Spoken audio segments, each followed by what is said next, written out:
दोनों आंखें बंद।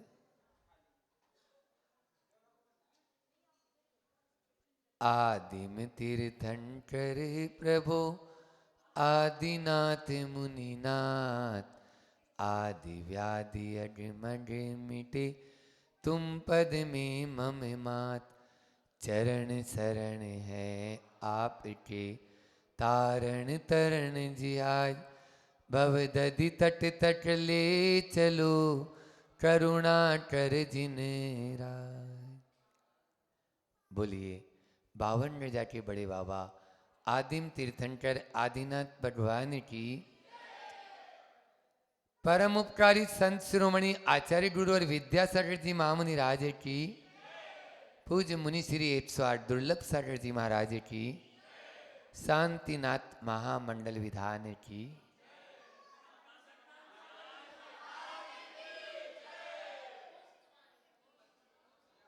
आज रविवार का दिन, लेकिन 16 आना सच है कि हमें अपने जीवन को उन ऊंचाइयों तक पहुंचाना है जहां इस 52 गजा से सिद्धत्व की प्राप्ति जिन्होंने कर ली है, जिन आत्माओं ने अपने निजत्व की प्राप्ति इसी स्थान से की, ऐसी ऊंचाइयों पर आप भी पहुंचना चाहते हो, तभी तो बैठे हो। क्यों बोलो? वो वैभव कहाँ मिलेगा? चूलगिरी के पर्वत पर नहीं, सिद्धालय में मिलेगा। सिद्धालय में मिलेगा वो वैभव। वैभव नगर वालों, विगत दिनों में 1 से 8 तक यहाँ विधान हुआ, फिर 9 और 10 को मूक माटी पर एक बहुत बड़ी, सारे देश के विद्वान यहाँ पर आकर प्रयोगशाला, मूक माटी प्रयोगशाला, शरद पूर्णिमा पर गुरुवार को और कुछ तो नहीं, मैंने सोचा यही एक भेंट दें अपन गुरुवार के चरणों में उनकी करती। और उसके बाद में 4-5 दिन का हमने भी सोचा थोड़ा सा रेस्ट ले लें, लेकिन रेस्ट लेने कहाँ देते हो? महाराज जी की तरह हम भी ध्यान में बैठ जाएं, फिर भी हम आहार लेने के लिए नीचे आते थे। 11, 12 और 13 तारीख को हम केवल आहार लेने नीचे आए, बाकी चूलगिरी की उस इंद्रजीत कुंभकर्ण के चरणों में रात्रि में वहीं पर बैठ के अपना ध्यान करेंगे। ऐसी भावना के साथ में 3 रात लगातार वहाँ चलता रहा। फिर आंखों ने थोड़ा थोड़ा जवाब देना शुरू किया कि अब थोड़ा विश्राम भी दो हमें भी। तो फिर भैया चलो, और फिर भी कल बड़वानी में भी बहुत अच्छा एक कार्यक्रम आप लोगों के सर्व शिक्षा अभियान, जिसमें कलेक्टर और जो यहाँ के न्यायाधीश महोदय हैं, उन दोनों ने अपनी अहम भूमिका निभाई, और उन दोनों के तत्वाधान में ही बहुत अच्छे से वह प्रोग्राम बच्चों का 5-6 हज़ार बच्चे उसमें उपस्थित रहे। उनको भी जो भी उन्होंने ले पाए हमसे उनको दिया। फिर एक मन बना कल शाम को कि इस बार एक यह सप्ताह, सुन रहे हो बैंक के संजय जी, कि यह सप्ताह पूरा का पूरा हम स्वास्थ्य सप्ताह के नाम से, क्योंकि अंतिम सप्ताह है ये चातुर्मास का, फिर उसके बाद तो महाराज जी आ ही जाएंगे, तो महाराज जी बोलेंगे और अपन लोग सुनेंगे। तो इस प्रकार से अंतिम सप्ताह है यह होने से हमने भी सोचा, क्योंकि पहला सुख निरोगी काया, धर्म अर्थ काम और मोक्ष, ये 4 पुरुषार्थ होते हैं। इन चारों पुरुषार्थों को तभी ही आप पूरा कर पाएंगे जब आपका शरीर साथ देगा। शरीर माध्यम खलु धर्म साधनम, शरीर व्याधि मंदिरम भी है। दोनों बातें याद रख लेना, मैं साथ साथ में बोलता जाऊंगा। हाँ, क्योंकि ये शरीर आपको जैसा नचाता है वैसा आप नाचना शुरू कर देते हैं। क्योंकि आप कठपुतली है ना, कठपुतली है ना। आप आत्मा की सेवा नहीं करना चाहते, आप शरीर की सेवा करना चाहते हो। लेकिन आप लोगों से कहना चाहूंगा, इन 7 दिनों में जो भी आप बाहर वाले हों या यहाँ भीतर वाले हों, इन 7 दिनों में मैं आपको वो गट्स दे दूंगा, वो गुण दे दूंगा कि किस प्रकार से हमें इन चारों पुरुषार्थों को करने में शरीर की अपनी, बाद में कर लेना। सुनील बैठ जाओ वहीं पे, हाँ सिट डाउन प्लीज। तो इन 7 दिनों में हम किस प्रकार से अपने शरीर को स्वस्थ रख सकते हैं, और उठ तो उठ जैसे अभी सुनील बैठा, और बैठ तो बैठ, ऐसा हम कैसा कर सकते हैं ये चीज। आज के छोटे छोटे बच्चों में अनेक बीमारियां आ गई, अनेक बीमारियां। चश्मा तो लगा के ही पैदा होता है, गर्भ के अंदर से ही बोलो, आंखें काम नहीं कर रही, और एक तरफ हमारी वो नानी जो 100 साल, कितने 90 साल की नानी, अभी जिनकी लेटना समाधि वहां पर हुई, आज शांति विधान है, ऐसी वो नानी, आंखें तंदुरुस्त, कान दुरुस्त, दांत पूरे, बोलो क्या नहीं। ये चीजें कब मिलेगी? आज का आदमी सोचता है महाराज हम तो जल्दी से हमको भगवान बुला ले तो अच्छा है। तो आया ही क्यों था धरती पे भार बनने के लिए? धरती पर भार बनने के लिए आया क्यों था तुमने?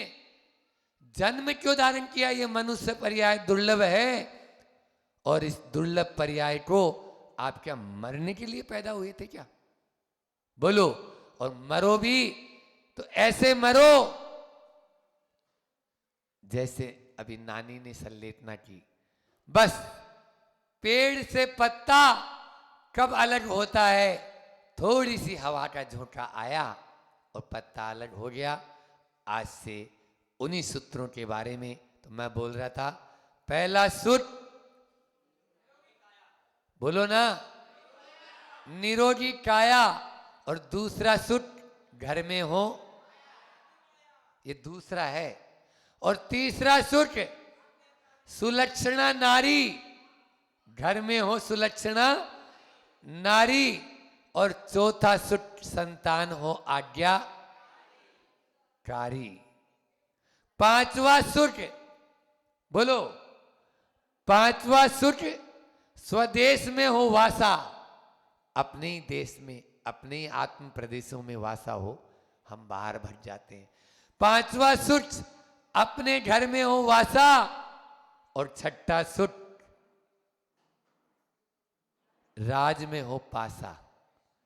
स्वदेश में हो वासा और राज में हो पासा, सब जगह अपना ही राज हो, ऐसा हर व्यक्ति चाहता है। और सातवां सूत्र मित्र घनेरे, अच्छे मित्र हों, बस यही सातों सूत्र दुर्लभ है मेरे अनेरे। दुर्लभ है अनेरे, यानी यही दुर्लभता है ये सातों सूत्र। फिर से रिपीट कर लो।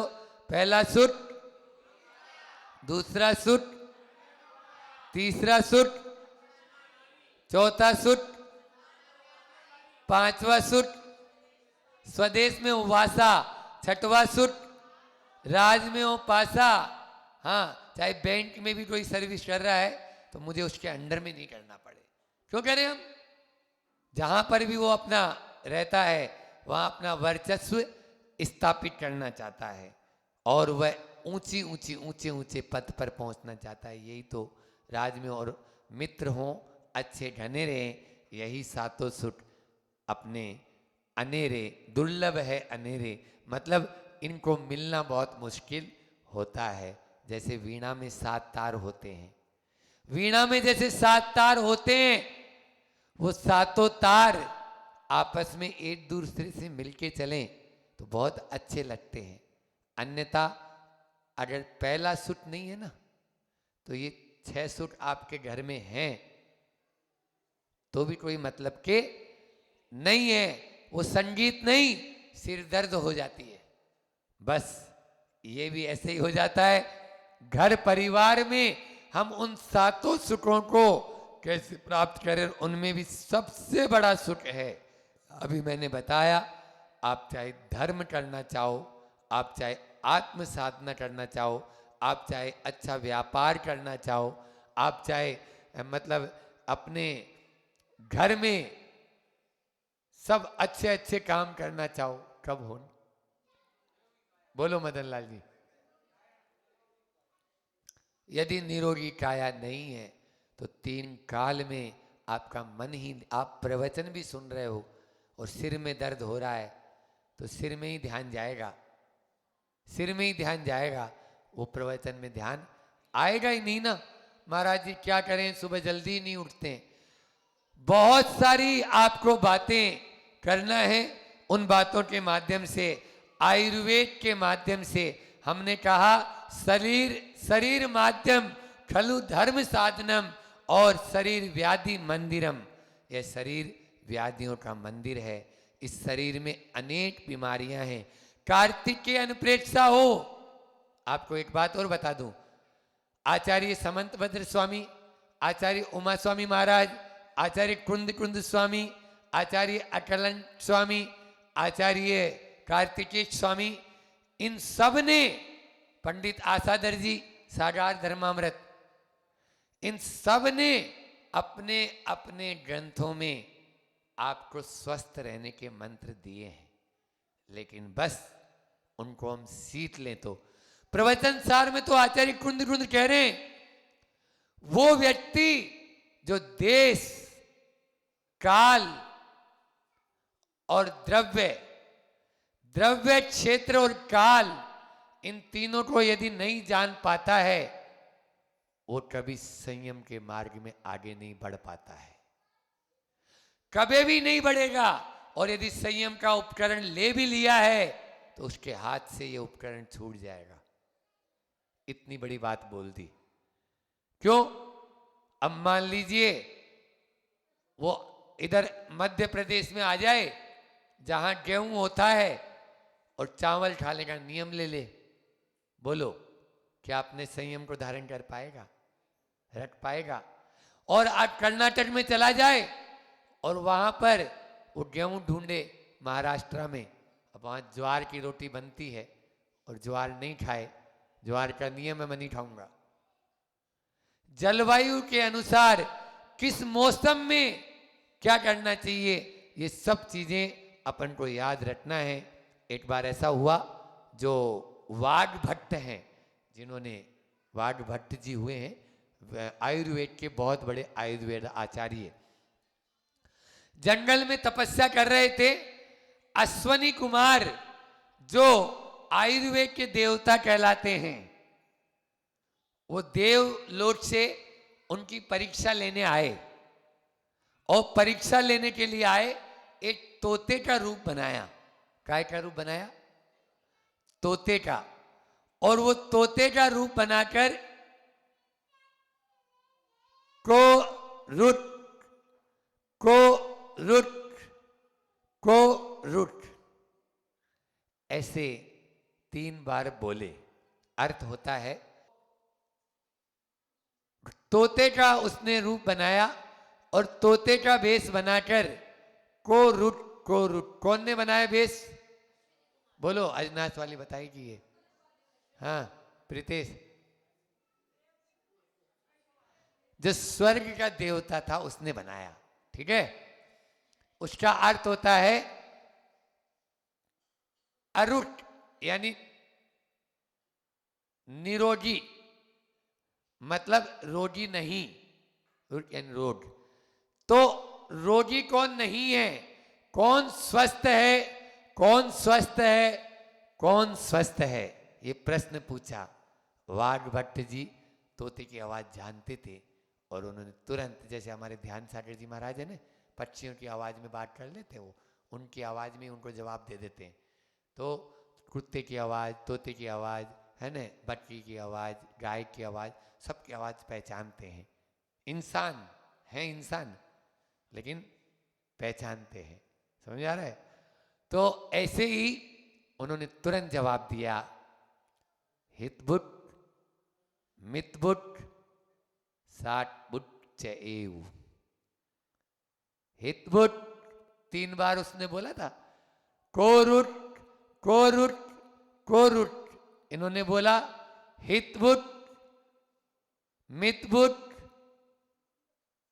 साटबुट चएव।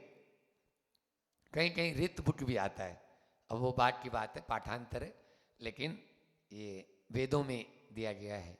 हितबुट यानी हितकारी खाता हो, मितबुट यानी मर्यादा में खाता हो, और साटबुट यानी शाकाहार खाता हो।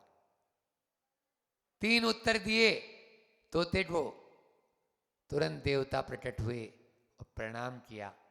आप आयुर्वेद का बहुत बड़ा ग्रंथ लिखेंगे और आपको मेरा आशीर्वाद। उस देवता ने आशीर्वाद दिया। और इधर वाग भट्ट ने आयुर्वेद के बहुत सारे सूत्र लिखे। राजीव दीक्षित उनसे बहुत प्रभावित थे।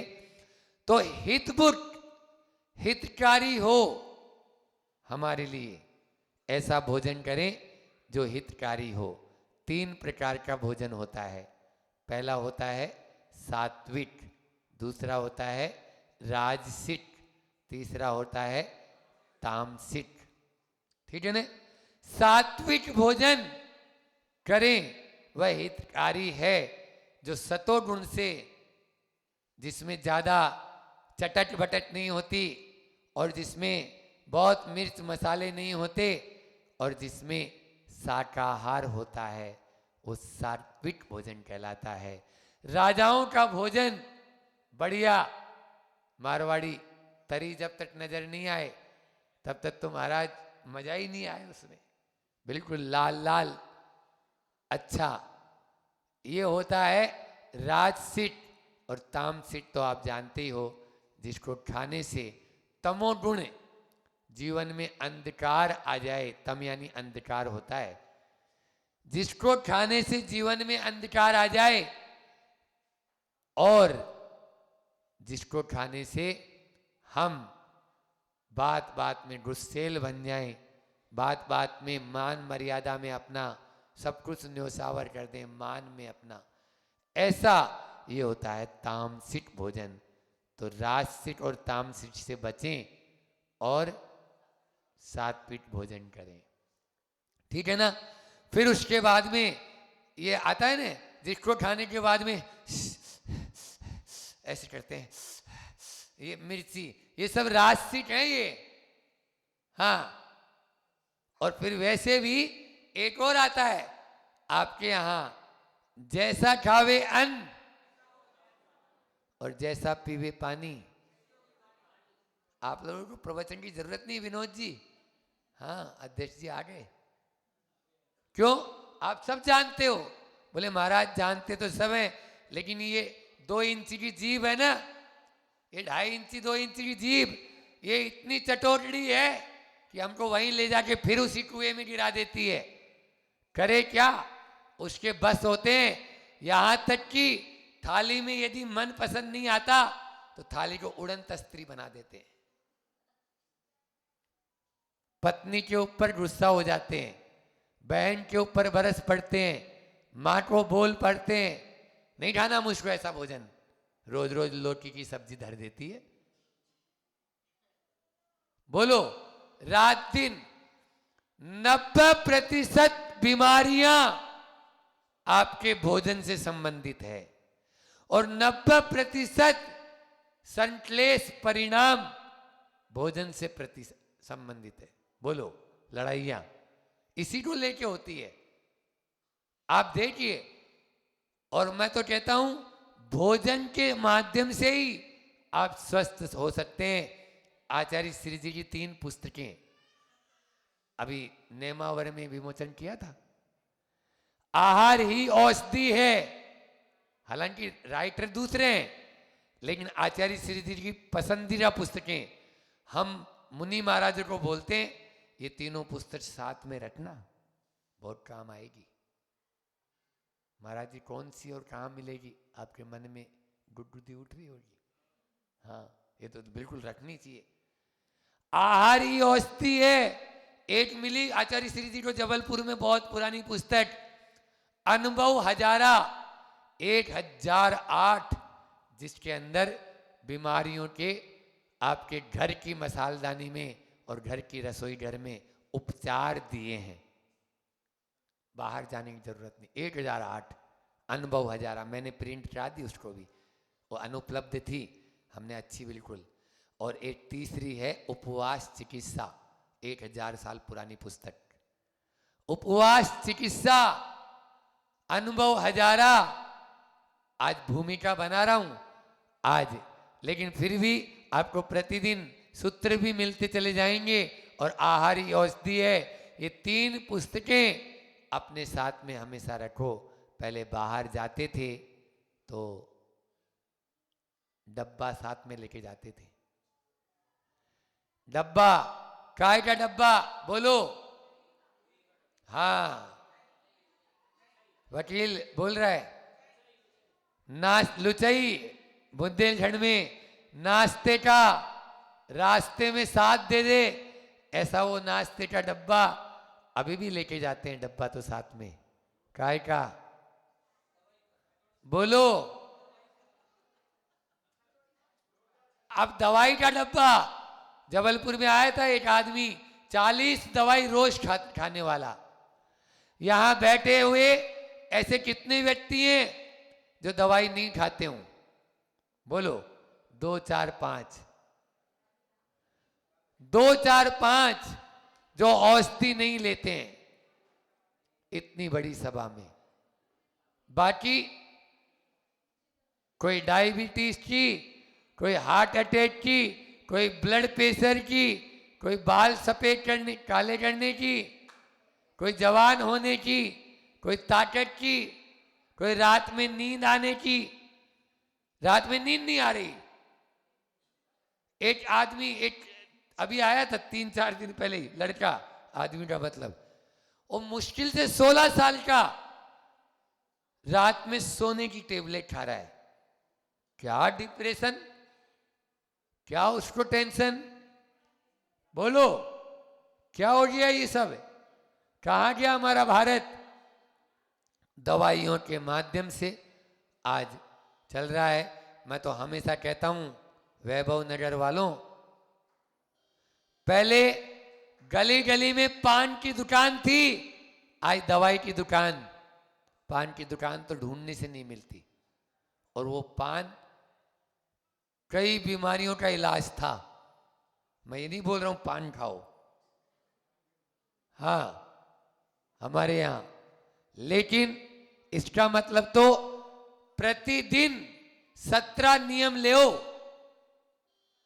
ये आचार्य कार्तिकेय अनुप्रेक्षा में कार्तिकेय स्वामी कह रहे हैं।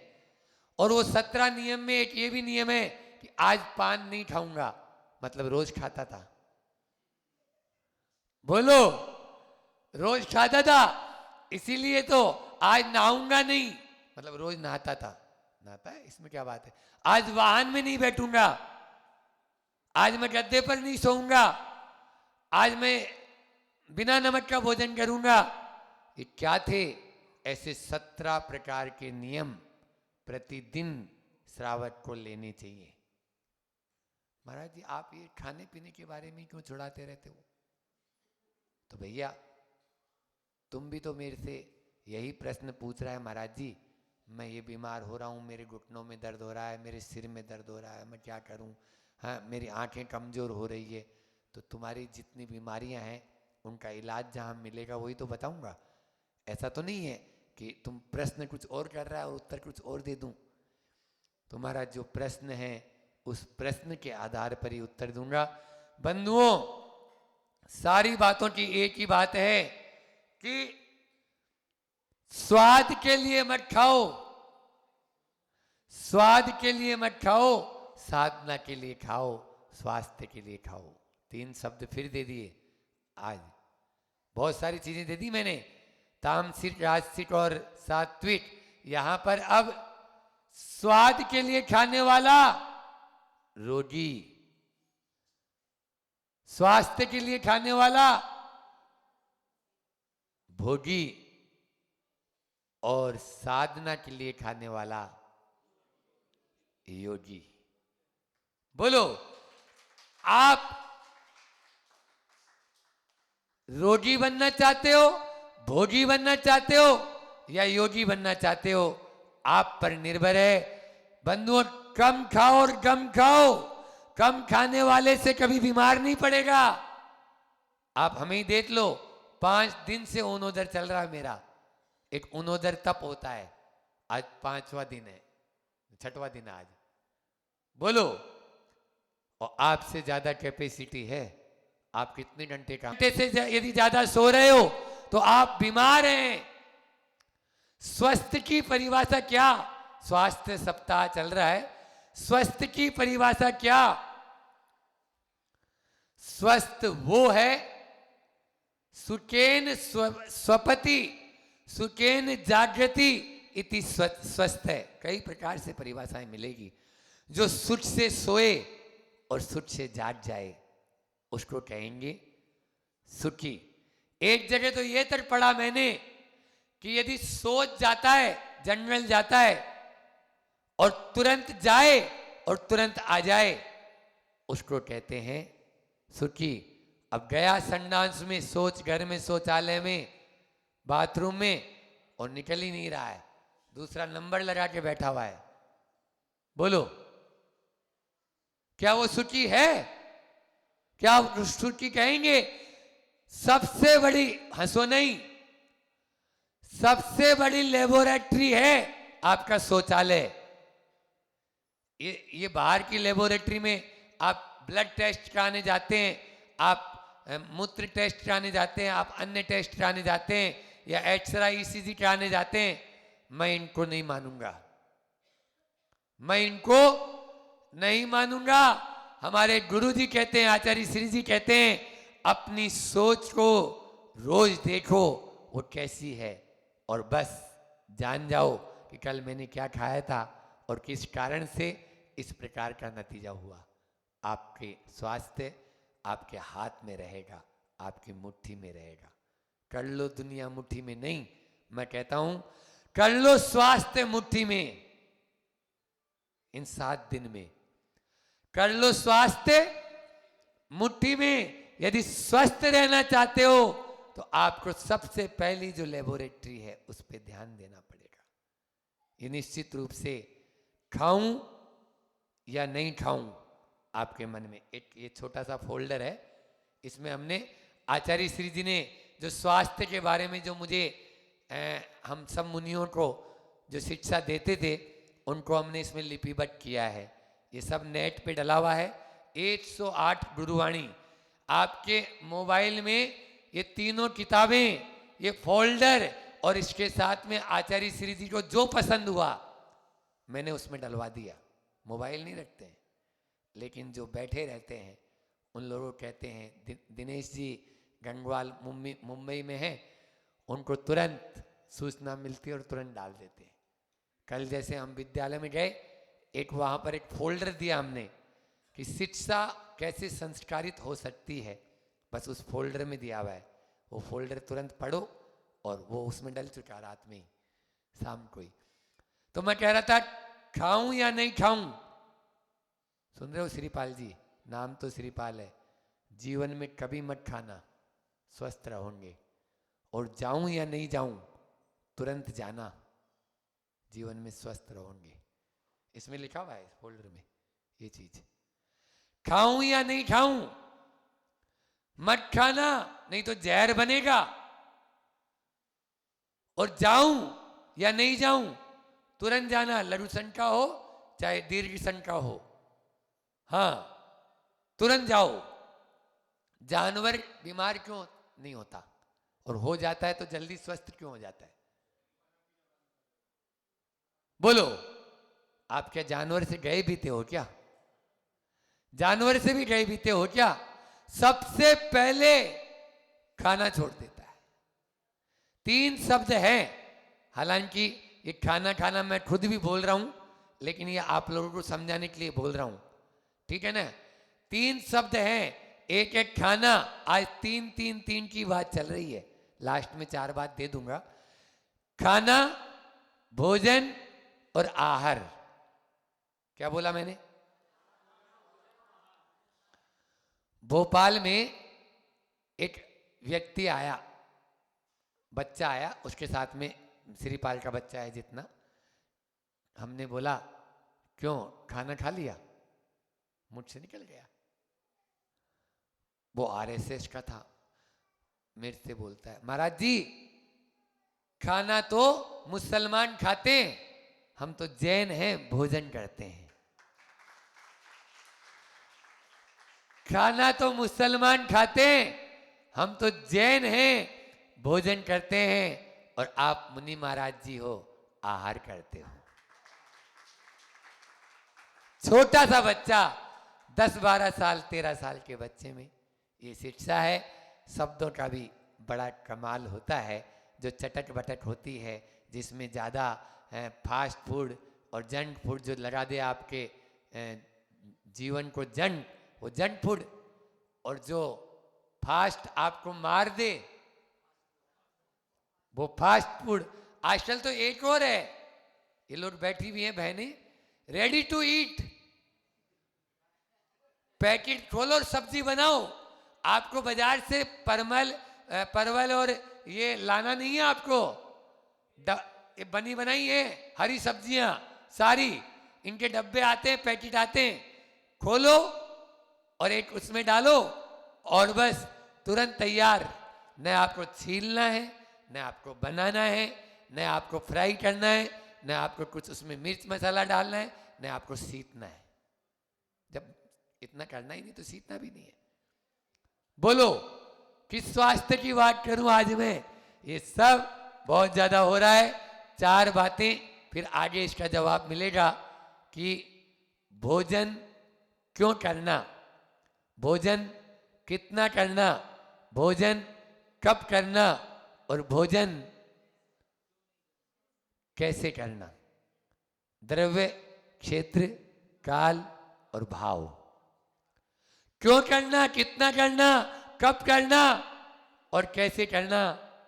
आफ्टर द ब्रेक दोपहर की विधान जो होगा उसमें आपको फिर मिलेगा इन 4 बातों का उत्तर। अभी तो मैंने कहा था हितकारी भोजन हो, मर्यादा का भोजन हो और शाकाहारी भोजन हो। यदि स्वस्थ रहने चाहते हो तो स्वास्थ्य का आधार शाकाहार, एक नारा है। स्वास्थ्य का आधार शाकाहार। एक हाइकू के माध्यम से अपनी वाणी को विराम देता हूं। रोज प्रतिदिन एक एक हाइकू भी मिलेगा और वो आचार्य श्री जी का होगा और भोजन के ऊपर होगा। ये भी एक खास बात, इतने हाइकू लिखे हैं उन्होंने, कम से कम 15-20 हाइकू जो भोजन के ऊपर हैं केवल। बोलो तो आज का पहला हाइकू अभी, अति मात्रा में पथ्य भी कुपथ्य हो, मात्रा मासी हो। अति मात्रा में पथ्य भी कुपथ्य हो, भोजन मात्रा मासी हो। ये 17 अक्षर के अंदर आचार्य श्री जी ने पूरा आपको स्वास्थ्य का राज दे दिया। ज्यादा भोजन करोगे ना, अभी मैंने बोला ना, मित, अति मात्रा में नहीं, थोड़ी मात्रा में। अब रसगुल्ला खाना शुरू किया, एक आदमी था, पहुंच गया एक पंगत में, पेड़े खाना शुरू किया तो पेड़े पेड़े पेड़े पेड़े पेड़े पेड़े खाता गया खाता गया खाता गया। अब ज्यादा पेड़े खा लिया, अब क्या हुआ, पेट फूल गया। वैद्य जी के पास ले गए, वैद्य जी ने कहा ये पुड़िया ले लो और इनको पानी के साथ पिला दो, आराम मिल जाएगा। वो कड़कती आवाज में बोलता है, अरे वैद्य जी इतनी जगह होती तो 2-4 पेड़े और नहीं खा लेता? आपकी पुड़िया खाने की जगह होती तो 2-4 पेड़े और नहीं खा लेता। आज के इंसानों की भोजन भक्त बोलते हैं इनको। क्या बोलते हैं? भोजन भक्त। आने दो, पतासी के ठेले पे जाएंगे, पतासी खा लेंगे और आइसक्रीम के ठेले पे जाएंगे, आइसक्रीम खा लेंगे, बाहर में कॉफ़ी वाला स्टॉल लगी है, कॉफ़ी पी लेंगे, इधर फलों की दुकान लगी है। शादी ब्याहों में होता है ना, क्या बोलते हो आप लोग इनको? काउंटर, काउंटर, काउंटर बोलते हैं। हाँ, बफेलो सिस्टम, जहाँ भैंस का भोजन होता है, जिनको खा खा के पाड़ा बन जाता है आदमी। हाँ, तो वो मैं तो शब्द भी ऐसे ही उपयोग करूंगा अब आप लोगों के लिए कि वो बफेलो सिस्टम में आप लोग अपने आप को क्या कर रहे हो, अरे बैठ के कैसे भोजन करना, ये सब बताऊंगा, अभी नहीं। अति मात्रा में पथ्य भी कुपथ्य हो, अभी समय हो रहा है, इसका विस्तार से वर्णन भी इस हाइकू का आपको आगे बताएंगे। अभी इतना ही रखते हैं। बोलिए अहिंसा परमो धर्म की, आचार्य गुरुवर विद्यासागर जी महामुनिराज की। कि आज एक और घोषणा, अभी सब लोग यहाँ पर उपस्थित हैं, दोपहर में भी रहेंगे। एक घोषणा आज इस मंच के माध्यम से कर देता हूं। आगामी 30 तारीख को पिछिका परिवर्तन समारोह इसी स्थान पर 52 गजा की इस पावन भूमि पर होने जा रहा है। कौन पीछे लेगा और कौन पीछे देगा, कई एंट्रियां आ चुकी है हमारे पास तो, लेकिन भाग्यशाली होगा जो बड़े महाराज जी की और हमारी पीछे ले पाएगा, और कौन नहीं पीछे देगा। आप इंतजार कीजिए 30 तारीख का, सब उसे समारोह में शामिल हो। अरे संयम का उपकरण धारण नहीं कर सकते तो संयम का उपकरण जिनके हाथ में है उस समारोह में शामिल तो हो सकते हैं। इसलिए छूटना नहीं है।